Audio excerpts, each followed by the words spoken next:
Happy Friday, Panthers, and welcome to today's episode of PTV. Happy National Counseling Week. Us here at PTV want to give a huge thank you to our counselors who make all our education here at MPHS possible.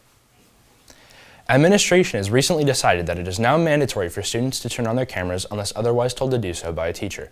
This is in an effort to make the classroom a more engaging learning experience for students and teachers, so make sure to hire a hair and makeup team for your next class. Students who wish to have their cameras off due to personal reasons should have their parents contact administration this week. The National Honor Society applications are now open.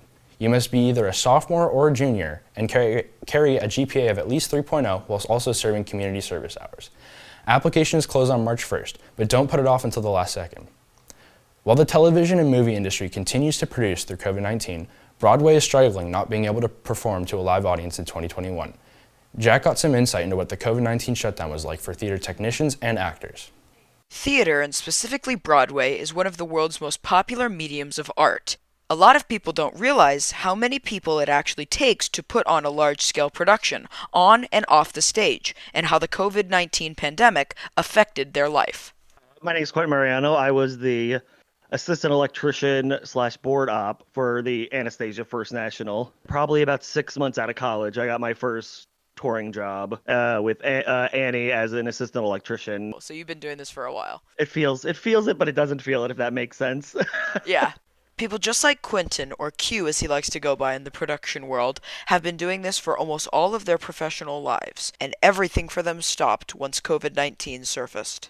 And on the Friday, I was actually on the phone with my mother because we were talking about something.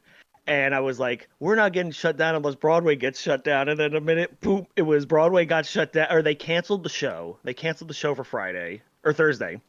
And I'm like, okay, that's fine. And then we were coming in Friday to do things, and people were like, and then Broadway got shut down. Like awkward, like you're like, okay, I should have some shows to do. This is really weird.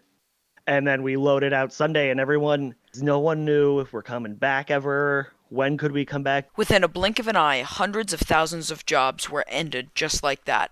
Due to these unprecedented times, Q and many other technicians have been coming up with some new ways to work. From streaming on Twitch to starting a 3D printing business, Q also has a theater podcast he started. It's been like a 2-3 year idea of doing a podcast. Do that, I had time, so I had no excuse to really not do it. When will we come back? I honestly I have no idea. I haven't been told anything, so I can't even lie or make up something for you. I think it's going to have to be when a vaccine of some sort can come out. Though Q is loving his podcast and streaming life, he hopes to be back in the theater doing what he loves sooner than later. If you want to follow Q and check out the various things he's doing during this pandemic, you can check out his Instagram here.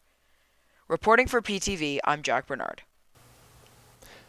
You've heard it from us once, and you'll hear it once again. Your attendance does matter this school year. If you are sick, your parents must still report it to the school attendance office, and any student who is missing class should get in contact with their teachers, as they are still responsible for any of the work they might have missed.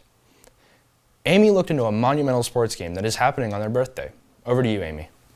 For all you football fans out there, the Super Bowl is coming up quick.